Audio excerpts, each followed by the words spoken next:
Hello everyone, I hope you're doing well with lesson 5 and that your essays are coming together nicely.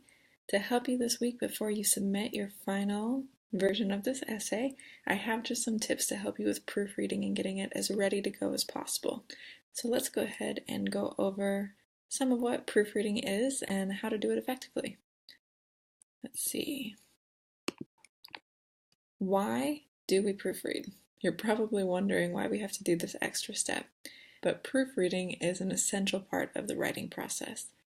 It is a way to make sure that you're as polished to go as possible, and you can think of it kind of like when you remove an error from your paper, it's like you're removing an obstacle that could keep your audience from reaching your message. And you always want to make your message as accessible to the audience as possible, because that's what really makes your writing and your communication effective. Now, to help you with this and to give you kind of a basis on what you should be looking for, I've made a worksheet for you, kind of a checklist that you can go through. So let's look at some of that together. Right here you can see I've kind of highlighted the things that are important, but as you go through this list, you should be able to see the things that you're going to be graded on and the things that you should really get in the habit of checking over for yourself in your papers and your essays like this. So just real briefly to go through it together, you want to make sure that you have a complete structure. That means your introduction, your body, your conclusion, and of course you want that support to be within the body. Now, next, let's look at your introduction. Does it have a hook at the beginning? Does it have a thesis statement at the end? As you move on into the body paragraph, you want to make sure that it has a topic sentence at the start that's clear and easy to understand, and then followed by 2 different kinds of supporting details. So that might be fact, expert testimony, statistics, personal experience, things like that. You want to have 2 different kinds of support in this body paragraph. Now, when you are including supporting details, sometimes you'll use external sources. So when you do that, you do want to include attribution and citations. So if you're using a scripture, you want to give a citation for that kind of a thing. You always want to give credit where credit is due when it comes to writing, because that protects you from issues with plagiarism, and it's just good form to give credit to the people who have worked hard to create what you're using. Now, into the more nitty-gritty, let's talk about spelling. You want to make sure that your spelling is correct and accurate. Sometimes we have words that sound alike but do not mean the same thing, so your word choice might not actually be accurate.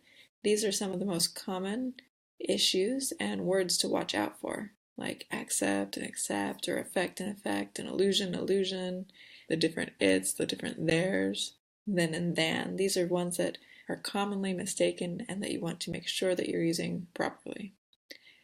Now, along the same lines, you want to make sure that your capitalization and your punctuation is correct. And I have some tips for you right here with punctuating when you're using quotes. So go ahead and check that out. And finally, your conclusion.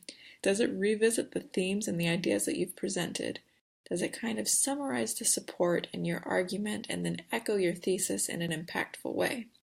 So when I say echo your thesis, it's not a straight copy and paste. You want to make sure that you're restating your thesis in a new way, and ideally you want this to be impactful and memorable, something that will stick in your audience's mind, because this is really your last chance to make an impression on them and to get your point across. Now, as you do these things, you will be in very good shape with your essays. So what I'm going to do is I'm going to attach with this announcement a version of this checklist so that you can go over your papers and make sure that you've done everything you can to get them as ready to go as possible. Now, real briefly, I want to end with just a quick spiritual thought. And this is a quote from Elder Bednar. It says, "If today you are a little better than you were yesterday, then that's enough." This is so true.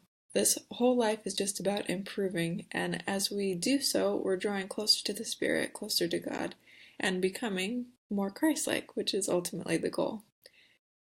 Now, the reason I wanted to share this week is because I want you to adopt the same mindset with your writing.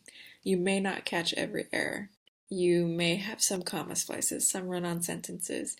Your thesis may need a little bit more work, but that's okay. You are already better than you were yesterday, than you were last week. You are becoming a great writer, and you're doing all of the steps and taking all of the measures necessary to become a great writer. So you're doing well. You are enough. And as you take the steps to make sure that you're editing your paper and doing the best that you can, that will be enough. So good luck this week. I'm really looking forward to reading your first official essay in the course and seeing all of the pieces that you have already done come together. So once again, thanks for your hard work and thank you for watching. Good luck.